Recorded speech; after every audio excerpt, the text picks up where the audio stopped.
Wow, can you believe we're already in March? Seems like it's zipping by really fast. But hey, that means I need to wrap up February first.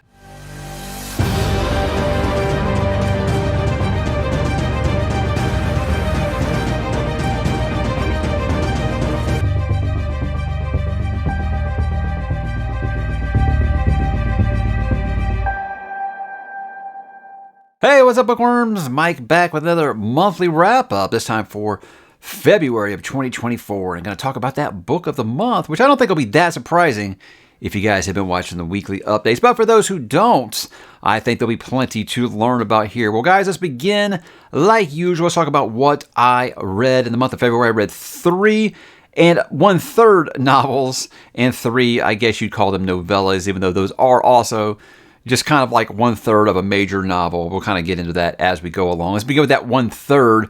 Obviously, guys, that was part 3 of James Clavell's Shogun, which is I actually think parts 1 and 2 were a meteor section, but this was the biggest single part of the book, and I think it's a big period in the book for Blackthorn. So it was something I feel like I'm really glad that I have taken my time reading this over the course of 3 months. I feel like it's really helped with the experience, helps you get kind of immersed, and kind of feel like, since the book does take place over such a long journey, kind of helps with that atmosphere. But I am very much enjoying doing it this way, and I am actually reading the final 1/3 of the book as we speak, and I'm excited to do it. Trials of Empire by Richard Swanson, book 3 in his Empire of the Wolf.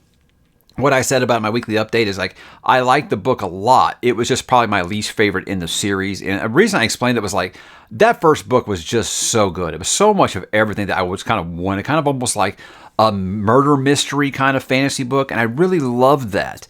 And that was the only book in the series that was kind of like that. Then it just kind of moved into his Eldritch horror, which I love, the horror fantasy subgenre. I think that's just so fun. I really enjoy it. And I admire Richard for going for it. So it wasn't anything where I'm like, hey, I wish I hadn't read it. No, I highly recommend that you read the series. Just don't expect it all to be like that first book. It's kind of like when a band comes out with their debut album and it's just amazing. And then their second, third albums are really, really good, but you kind of wish they sounded more like that first album. I guess that's kind of what it is. So that's a me thing, guys. That's definitely nothing that Richard did. I think Richard is a fantastic author, and Trials of Empire was very good. I just was kind of leaning towards that style. He did in Justice of Kings. I was hoping it would kind of lean more into that. Priest of Bones, Peter McLean, that's one that people had been recommending to me for a while. Read it really, really quick, and it did meet all of those expectations, I think. Son of the Black Sword by Larry Correia. That is what I've been trying to get into for a while. Kind of want to know that there was an end in sight for it. Because my friends Madison and Brent have really been pushing this series on me for a long time.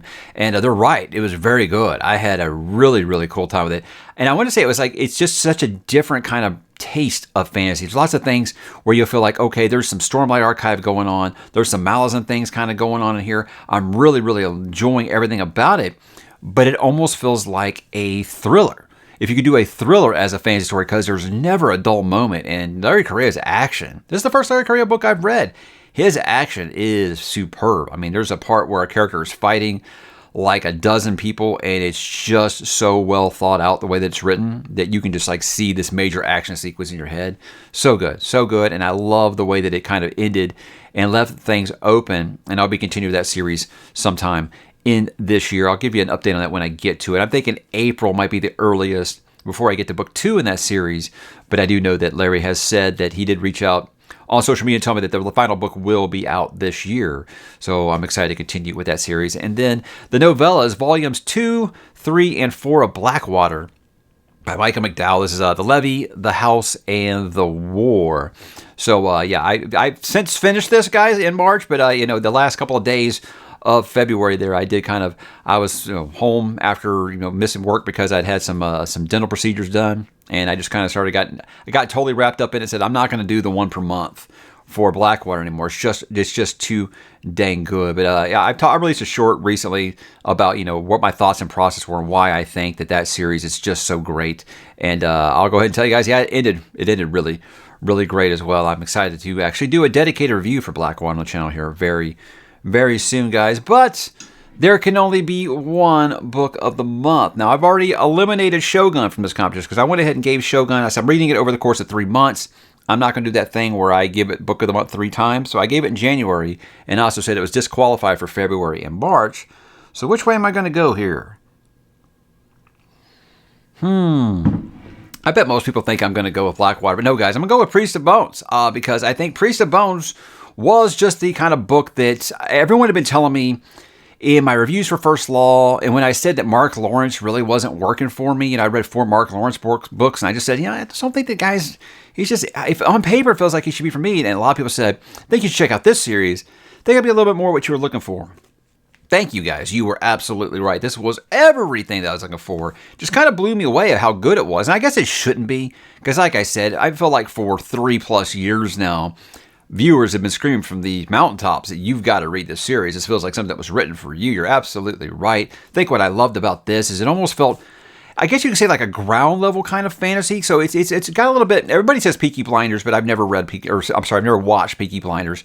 So it's about, I feel like I got a little bit of Godfather, a little bit of Jade Legacy or Jade Empire, Jade City, whichever one of those you want to pick. The Jade books, Greenbone Saga by Final Lee. And that it's kind of, a ground level fantasy, so it's like one of those things you could take any kind of magic or whatever out of it, and it would just be just a straight up drama kind of, you could put it any time period, but the time period it's doing, it just works in a different way that it feels so unique compared to a lot of the other epic fantasy that I do read on this channel, and I just love how grim in tone this book is. This is absolutely grimdark because the main characters, guys, they're not good people. They are not good people, and that's why I think a lot of people will bounce off of a book like this. But if you're one of those like me that's got the grim, dark, black heart, I think you're going to absolutely enjoy what you find here. The relationship between Thomas and Bloody Ann in this is so good and so fresh and so just avoids all those pitfalls that it seems like so much modern fantasy does. And I love that. I love this whole crew, getting to know more about them, and he feels like he's kind of planted these seeds for what some of these characters can be, like Billy, where you just want to know more about what's up with this character, and you feel like it could be maybe somewhat of a ticking time bomb. But you got all this stuff with Thomas's past, all this stuff with his brother. The flashback that he gives you in this with him and his brother is just wonderful. I mean, it's awful. Don't get me wrong, it's awful stuff. It is awful content. But if you're into that kind of stuff, it's really great writing. It really is. So it's one of those I say this is not going to be for the, if you got weak knees, you don't like things to be a little too grim, a little too hopeless, you don't like your characters to not have very many redeeming qualities. I don't know if that's going to work for you, but you are a fan of the First Law. You're a fan of like the Red Rising sequel series, and I'm guessing Mark Lawrence, because I seem to be the one person who that one just doesn't seem to work with. I think you're going to absolutely love what you find here, and it's a quick read, guys. I mean, this is one of those which is like, wow, I was actually able to get through this in a couple days, and not just because it was short, but because it was so damn good. But it was nice to go into a new fantasy series where it wasn't book 1 of 9, and the first book is 900 pages long. It's pretty nice. It's pretty nice every once in a while you pick up a new series, and it's not just overly written, I don't think. So I think there's good world building in here, and he set up several different things and factions and different territories that I think we're going to start to explore as the series gets a little bigger. But as for a starting point, this is great. This is absolutely great, and I've had that Alice in Chains song in my head. Them bones, them bones. Anybody? No. I'm going to show my age on things like that, guys. But yeah, I feel like this is going to be a series that I can't get enough of. And it was really, really hard for me not to pick up book 2 immediately. So I'll be doing book 2 here in February, and I'll probably read books 3 and 4 together. That's what I've been trying to do with a lot of these series. It's like read the last 2 books of a series together. But as of now, a quarter of the way through this series, this is already poised to be one of my favorite series, I think. And it's just one of those things where it was just the right time, I think, where I needed something. Because you read a lot of grim stuff, one after the other. Sometimes you're like, it'd be nice if I read something with a little bit of hope or, sunshine or puppy dogs in it. There's none of that in here. But so as I say, if you're in the right mood for something like that, this is going to scratch that grimdark itch that you have. And I absolutely adored my time with this. And Patrick, thank you. You've been dropping in my messages for 3 years about this. Once again, I bow to your insight. You are correct once again. So book of the month, guys, Priest of Bones by Peter McLean. And I will be continuing that here very, very soon. So check it out if you haven't yet. How about some channel growth real quick, guys? Let's look at some things here. We did pass 111,000 subscribers on the channel. Not that that was a goal or anything, but anytime you roll over a new 1,000, it's always exciting. Past 16 million lifetime views. That completely blows my mind that people have looked at this 16 million times, and I'm sorry about that. So hopefully the voice does make up for it and it balances out a little bit. 2016 subscribers in January. That's up 335 over January. I did have a couple of videos that I think got put in the algorithm that kind of got me some new exposure, and that's how your subscriber count will go up a little bit from new people finding the channel for the first time. 421,000 views.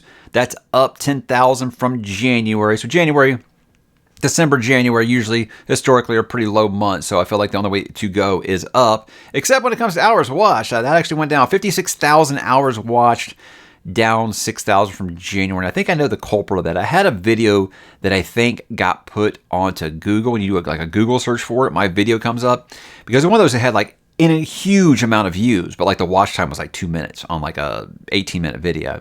And I feel like that's going to drag your watch time down just a little bit. But hey, again, you don't have 3 red arrows. That's always what you want to see as a content creator. You get 2 out of those 3 pointing up. That's pretty good. Let's go ahead and talk about some of the most popular content for the month. I did 12 standard videos, 2 live streams, 3, I guess you call them short form videos or clips or excerpts or things like that, where I do like I'll clip something out of another video and make a kind of a short content, like I do my thoughts and process, or I do my book of the month or things like that.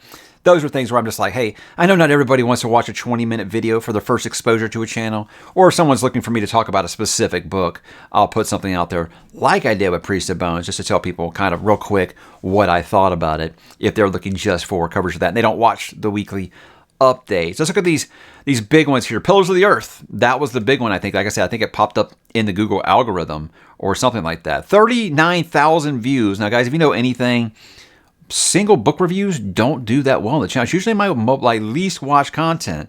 And by views, it's had the most. But like I said, hours watched, it's pretty low. So it was one of those where I think that people were curious because they saw it pop up when they would do a search just for Pillars of the Earth. But that's cool that it seems like that many people are still looking up Pillars of the Earth by Ken Follett, which is a wonderful, wonderful book. And I think everyone should read it. So that's very, very encouraging. My Dune Part 2 spoiler-free review is at 20,000 views as of this recording. That's obviously going to be something that people were very interested in because I do feel like it's a movie that's got a lot of buzz right now. If you don't know, that's my favorite book of all time.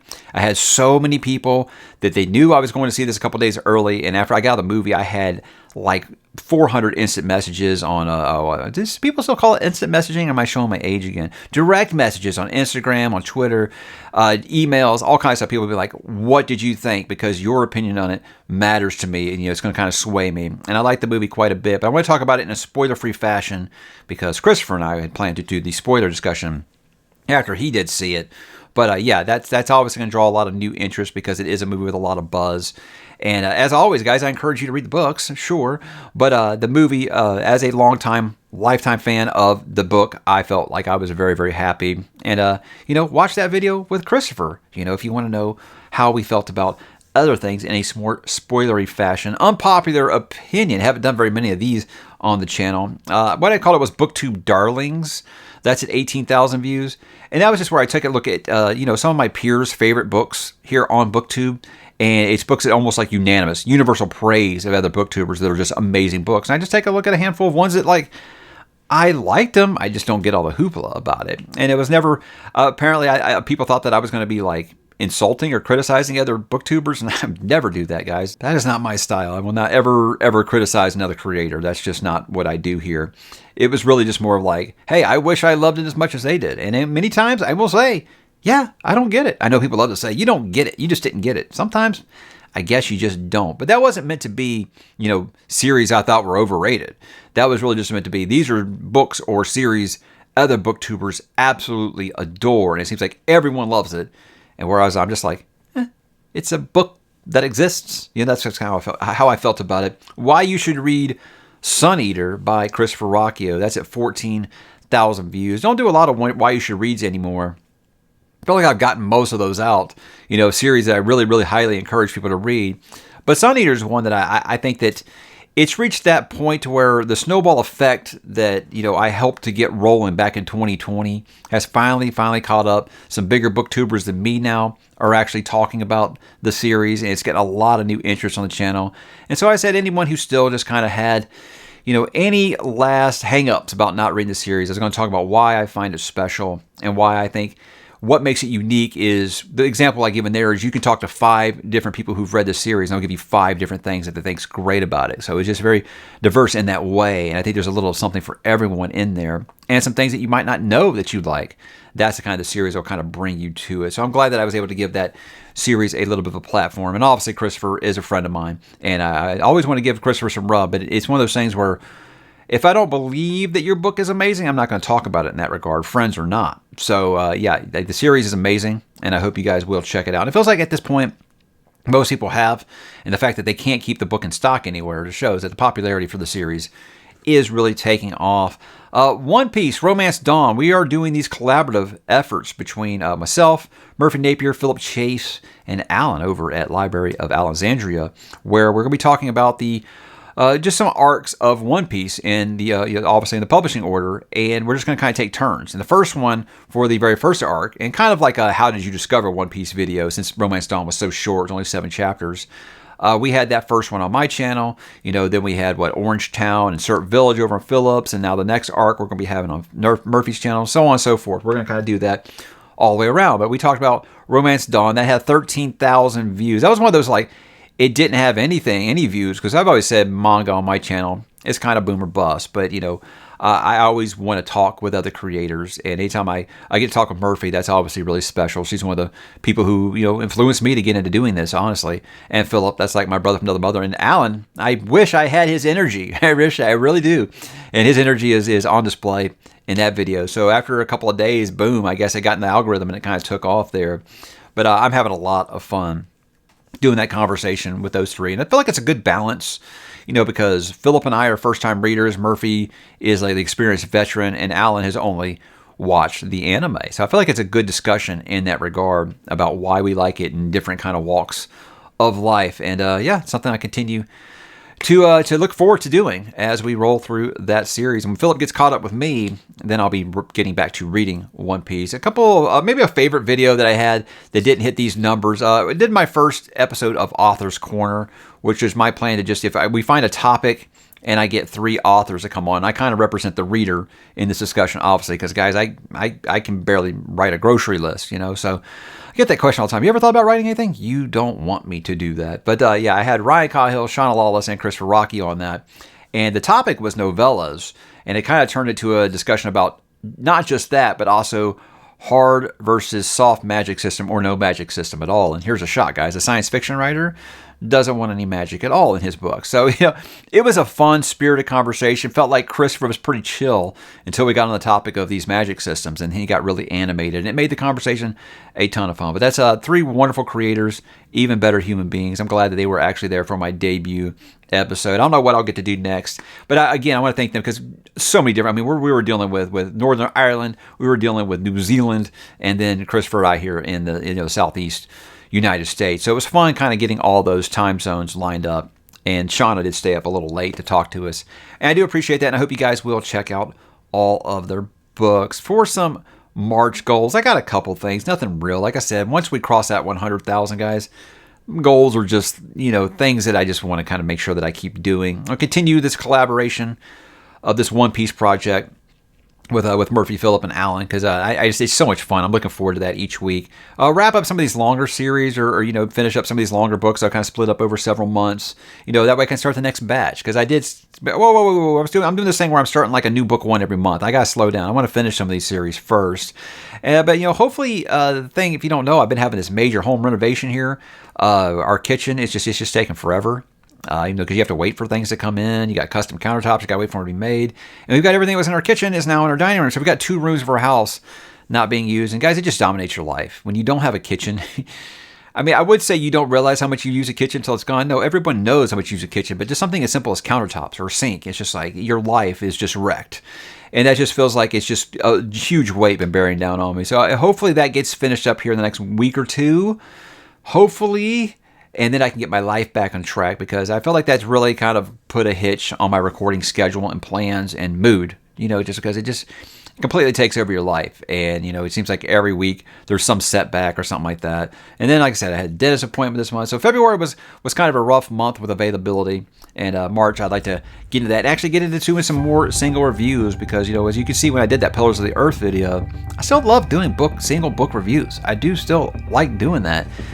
You know, it's just hopefully I can find a way to make them more enjoyable for a larger audience. So guys, that was the month of February. I'd love to know what your book of the month for February was. What was your favorite video I put out this month? Anything you want to talk about down below, do so, and I will talk to you there.